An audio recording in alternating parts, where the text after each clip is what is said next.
মেয়েরা বিনা খরচে জাপান যেতে পারবে কিনা, তো অনেকেরই এটা প্রশ্ন।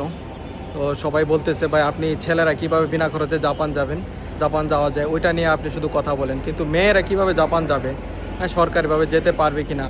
জাপান মূলত সবাই যেতে পারবে, মেয়ে ছেলে সবাই উভয় যেতে পারবে। এখন বিনা খরচে যেতে পারবে কিনা, তো আমি এটাই এখন বলতে যাচ্ছি। তো জাপান আসলে অনেক কর্মসংস্থান রয়েছে জাপানে, মেয়ে ছেলে সবার অনেক চাহিদা রয়েছে, কোম্পানি নিতে চাচ্ছে কিন্তু ওই রকম দক্ষ কোনো শ্রমিক পাচ্ছে না। হ্যাঁ মেয়েদের যে পড়াশোনা দরকার, হ্যাঁ ছেলেদের যেমন পড়াশোনা দরকার বা ল্যাঙ্গুয়েজ লেভেল যতটুকু দরকার ওই রকম কোনো লেভেল পাচ্ছে না। তো সরকারিভাবে মেয়েরা জাপান যেতে পারবে কি না, তো এটা এখন বলতে যাচ্ছি।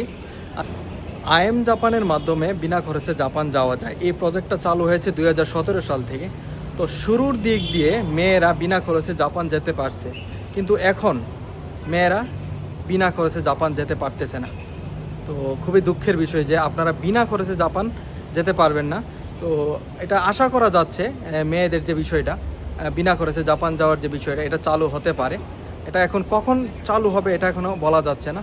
তো এটা করোনার পরেই বন্ধ হয়ে গেছে। আগে মেয়েরা ছেলেদের মতোই কি জাপান যেতে পারছে, তো কেয়ার গিভার ভিসা বা বিভিন্ন ফ্যাক্টরিতে ভিসা ওরা কি করতে পারছে, হ্যাঁ জাপান যেতে পারছে। কোনো একটা সমস্যার কারণে কি হচ্ছে, মেয়েদের বিনা খরচে জাপান যাওয়ার যে বিষয়টা এটা বন্ধ হয়ে গেছে।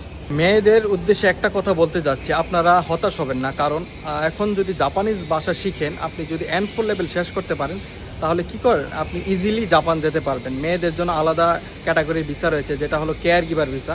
তো আপনি যদি N4 লেভেল শেষ করতে পারেন তাহলে অল্প খরচে আপনি কি প্রাইভেটভাবেও জাপান যেতে পারবেন, একদম ইজি। তো ধন্যবাদ সবাইকে।